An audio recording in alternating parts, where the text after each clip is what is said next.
sobre el libro de Job. El libro de Job es un libro único y muy particular dentro de la Biblia. Su estructura y forma es muy diferente a otros libros bíblicos. También es un libro muy variado en su contenido literario. Prácticamente, en mayor o menor grado, todos los géneros literarios que vemos en el Antiguo Testamento están todos presentes en el libro de Job. Ahora, ¿quién escribió el libro de Job? Realmente se desconoce. Se desconoce quién escribió el libro de Job con certitud. En el transcurso de los años se han sugerido varios autores. Se ha sugerido Moisés, también el rey Salomón. La realidad es que el libro no nos dice, y por tanto es una pregunta abierta. Los hechos que narra el libro ocurrieron en una región llamada Uz, probablemente localizada en el sur de Jordania hoy día. También el norte de Arabia ha sido sugerido como una posible localización para la región de Uz. Los eventos del libro usualmente se sitúan como contemporáneos al tiempo de los patriarcas bíblicos. Estos son Abraham, Jacob e Isaac. Pero no se sabe con certitud si fue en la vida de Abraham, durante la vida de Jacob o durante la vida de Isaac. No que tengan que ver directamente con ellos, pero que ocurrieron en un tiempo contemporáneo a ellos. El libro trata con profundos temas existenciales: el sufrimiento, la justicia, la soberanía de Dios, el silencio de Dios, el conocimiento y sus límites, porque algunos sufren y otros no, entre otros tópicos de gran profundidad. Mientras que no sabemos quién escribió el libro de Job, sabemos que fue escrito por un autor judío para una audiencia judía principalmente. El lenguaje original del libro, como sus temas y su estructura literaria, lo colocan como un texto judío perteneciente a la Biblia judía, que viene siendo nuestro Viejo Testamento. Por eso, cuando empezamos la lectura en Job capítulo 1, empezamos a ver ciertos elementos que resonarían y le llamarían mucho la atención a una audiencia judía. Elementos que en cierta forma serían contraculturales y problemáticos para una audiencia judía. Y dentro del propósito del libro es retar ciertas nociones prevalentes que existían en la sociedad judía de aquellos días. Pero como veremos, también reta nociones muy prevalentes en la sociedad contemporánea actual y en la iglesia cristiana contemporánea. Dice Job, capítulo 1, versículo 1 al 3, y dice así: En la región de Uz había un hombre íntegro e intachable que temía a Dios y vivía apartado del mal. Este hombre se llamaba Job. Tenía 7 hijos y 3 hijas. Era dueño de 7,000 ovejas, 3,000 camellos, 500 yuntas de bueyes y 500 asnas. Además, su servidumbre era muy numerosa. Entre todos los habitantes del oriente, era el personaje de mayor renombre. Cierro cita. Rápidamente vemos que el libro nos introduce a las características morales y virtuosas de Job. Esto nos dice que esto no es una historia de un hombre malo y perverso sufriendo por su maldad. En el versículo 2 añade que Job era un hombre próspero, tanto en descendencia como en posesiones. En los tiempos que cubre el Antiguo Testamento, había cierta noción de que el hombre que poseía mucha descendencia y muchas posesiones, ese era el hombre favorecido por Dios. Pero de vuelta a la historia de Job, el hecho es que Job sí era favorecido por Dios. El autor del libro se valió de esa noción cultural de que el hombre con posesiones, descendencia y reputación era el hombre favorecido por Dios para fortalecer el argumento de que Job sí era el prototipo del hombre justo. Por eso lo que le siguió siguiente, después de esta escena, Era algo sorprendente y casi inexplicable para la audiencia judía que estaba escuchando ese libro por primera vez. El hombre justo, bendecido y favorecido por Dios, sufriendo calamidades y grandes adversidades. Para la audiencia judía esto era inaceptable. El justo es bendecido y el impío es el que sufre siempre. Pero el autor del libro, esto por revelación divina, sobrenatural de alguna manera, nos lleva a la esfera sobrenatural para ver qué estaba pasando.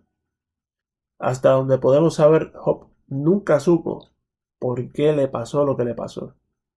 Sus amigos tampoco lo supieron. La ignorancia y los límites del conocimiento es un tema recurrente en los diálogos del libro. Pero el libro no solo toca el tópico de la ignorancia y limitación humana, sino también nuestra respuesta de vida cuando alguna cuestión o circunstancia está más allá de nuestra comprensión. Mencionamos anteriormente que el libro retó ciertas nociones de la audiencia judía, pero como libro inspirado y parte de la eterna palabra de Dios, también tiene un reto a la audiencia moderna. Cuando los amigos de Job se enfrentaron ante la escena de un hombre justo sufriendo, ellos pretendieron saber lo que realmente no podían saber. Esto es la razón por la cual Job sufría. La teología de los amigos de Job era una donde el justo siempre le va bien y el malvado siempre es castigado. Por tanto, en su análisis, Job estaba sufriendo porque había pecado. No había ninguna otra razón posible dentro de su visión teológica de la vida. Pero la realidad es que no todo sufrimiento lo podemos reducir a una simple fórmula, donde el malo sufre por su mal y el justo recibe bendición por su bien. Sabemos cada uno de nosotros, por experiencia, que el mundo no funciona así. Y un gran ejemplo de esto lo podemos ver en la vida de José y las miserias que sufrió en Egipto. Para José el sufrimiento no fue un castigo por su maldad. No, el sufrimiento y la tribulación fue una escuela de capacitación para su rol gubernamental de alta responsabilidad. Tomando ese ejemplo, podemos ver y entender que el sufrimiento es un horno que quema el orgullo, la autosuficiencia, la altivez y la arrogancia, características que no son propias de un verdadero líder. El sufrimiento permite desarrollar paciencia y tolerancia ante la presión de las circunstancias adversas. Hace del inestable perseverante, del débil fuerte, del indisciplinado disciplinado. Mientras que no podemos desglosar todas las razones del sufrimiento, podemos saber que cuando el hombre y la mujer de Dios sufren, es con un propósito, aunque ese propósito no sea evidente en el momento como fue en el caso de Job. En ocasiones ese propósito no es conocido en este lado de la vida. Job nunca comprendió en su vida terrenal por qué sufrió, y tampoco sus interlocutores. Pero para beneficio de nosotros, la audiencia, sí lo sabemos. Esto es para enseñarnos que las tribulaciones de aquel que camina con Dios obran para un bien mayor. Ahora, cabe destacar a qué nos referimos con un bien mayor. Para algunos, el bien mayor son mayores comodidades, reconocimiento, riquezas, posesiones, etc. Ese es el bien mayor que el mundo terrenal y carnal valora. O tal vez para algunos el bien mayor es sentirnos bien con nosotros mismos. En la visión terapéutica y humanista del mundo, el mayor logro del hombre es sentirse bien y complacido consigo mismo. Si logra ese estado de asuntos, entonces, bajo esa visión humanista y terapéutica, se dice que ha alcanzado el mayor bien. Pero todavía queda la pregunta: ¿cuál es el bien mayor según Dios lo define?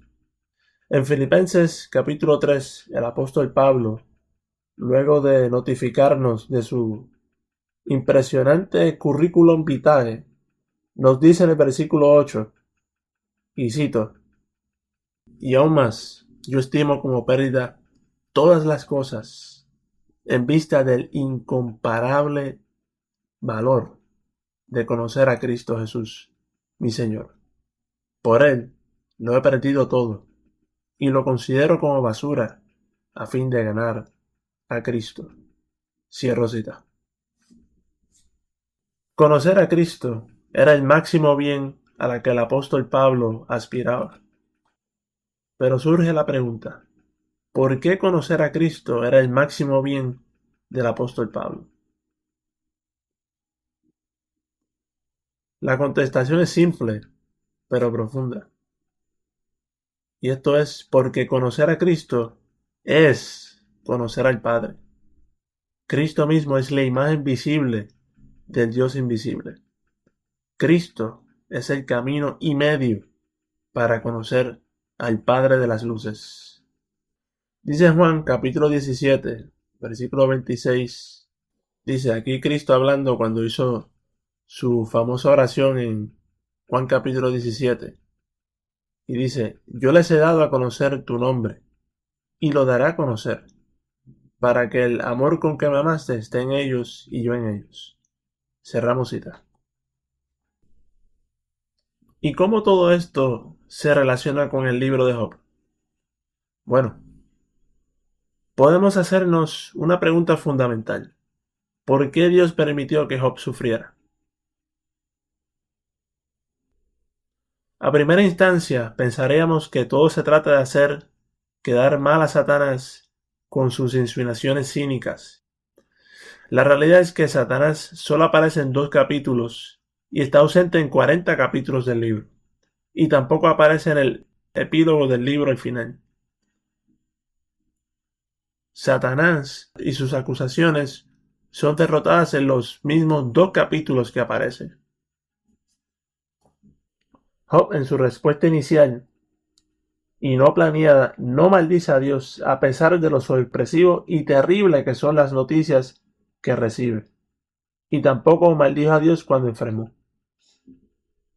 En la forma que respondemos cuando algo improvisto nos sucede, esa respuesta no planeada revela nuestro carácter. El carácter de Job quedó revelado como íntegro. Satanás no aparece en el resto del libro porque nada más le quedó que decir contra Job. Quedó desmentido y avergonzado. Por eso no aparece en el resto del libro. Así que el libro de Job no trata de Satanás principalmente. Un gran subtema es la denunciación de la teología de la prosperidad, con su noción rígida de que el justo siempre será bendecido y el injusto siempre sufrirá en esta vida. Es un tópico importante y digno de consideración, pero tampoco es el tema principal del libro. Tal vez el tema principal del libro es cómo lidiar con una persona angustiada y atormentada emocionalmente. Es un subtópico válido, pero tampoco es el tema principal del libro. Alguien pudiera decir que el libro trata principalmente de la soberanía de Dios, y ciertamente Dios mismo apela a su obra creadora y sustentadora del universo en sus discursos en los últimos capítulos, pero tampoco es el tema principal del libro. Entonces, ¿cuál es la razón principal del libro? ¿Cuál es la razón principal por la cual Job sufrió? El tema principal del libro es el conocimiento de Dios y el valor que Dios le da a su conocimiento personal y relacional. Y parece que estoy hablando arbitrariamente, pero no es así. Vayamos a Job capítulo 42, versículo 5 al 6, y cito: he sabido de ti solo de oídas, pero ahora mis ojos te ven. Por eso me retracto y me arrepiento en polvo y cenizas. Cerramos cita. En esta sección del libro, Job confiesa de que hablaba de cosas que no comprendía y entendía. Y dentro de esa confesión dice, ahora mis ojos te ven. ¿Y a qué se refería Job? Ver, dentro del contexto bíblico judío, no es solo percibir algo a través de facultades visuales, sino que es conocer algo a través de una experiencia real y vívida. Cuando alguien en el Antiguo Testamento dice que vio a Dios, se refiere a un encuentro personal con su presencia, a recibir una revelación directa, es decir, que ha experimentado el carácter de Dios. Cuando alguien en el Antiguo Testamento dice que vio a Dios, siempre se refiere a un encuentro personal con su presencia, recibir una revelación directa. Está diciendo que ha experimentado el carácter de Dios. El producto de toda la agonía de Job fue que conoció a Dios de una forma que jamás le hubiera sido posible. El producto de toda la agonía de Job fue que pudo conocer a Dios de una forma que jamás le hubiera sido posible. A este punto Dios quería llevar a Job. Por eso permitió lo que permitió. El mayor bienestar de Job y realmente de toda la creación es estar unidos a Dios y conocerlo personalmente a Él. Para nosotros que valoramos tanto el bienestar físico y la comodidad por encima de muchas cosas, esto parece difícil de entender. Es algo que va contra las nociones de la época. ¿Cómo es que un sufrimiento tan extremo fuera algo necesario para que Job conociera a Dios? El apóstol Pablo habla en Filipenses capítulo 3 de su participación de los padecimientos de Cristo. Para el apóstol Pablo, los sufrimientos en su vida y ministerio lo llevaron a un mayor conocimiento y cercanía a Cristo. Para Dios, el sufrimiento es una herramienta purificadora, pero también es un medio para acercarnos a Él, para tornarnos más cercanos a Él. Job obtuvo como resultado de sus miserias algo más grande que todas las riquezas del universo. Obtuvo un mayor conocimiento personal de Dios. Dios amó tanto a Job que lo sujetó a severos padecimientos para acercarlo a Él. Y esto es algo tal vez difícil de entender para nosotros, pero también es esperanzador para el hijo o hija de Dios padeciendo tribulaciones, presiones e incertidumbre en su vida. Todo ese sufrimiento está obrando para el mayor bien posible, de que puedas conocerlo mejor. Y si conocemos mejor al Padre, mejor lo manifestamos a otros. Para ese propósito vivimos y nos movemos, para conocerlo a Él y manifestarlo a Él. Y cuando lo manifestamos a Él, lo damos a conocer a otros en palabra, hecho y carácter. Dice Job 42, versículo 13 en adelante, y cito: tuvo además 7 hijos y 3 hijas. Llamó a la primera Gemina, a la segunda Cesia, y a la tercera Keren Hapuk. En toda la tierra no se encontraban mujeres tan hermosas como las hijas de Job, y su padre les dio también herencia entre sus hermanos. Gemina significa paloma o día claro. Esto representa paz, suavidad y belleza. Cesia significa acacia, que es una planta aromática, y simboliza fragancia, bendición y valor.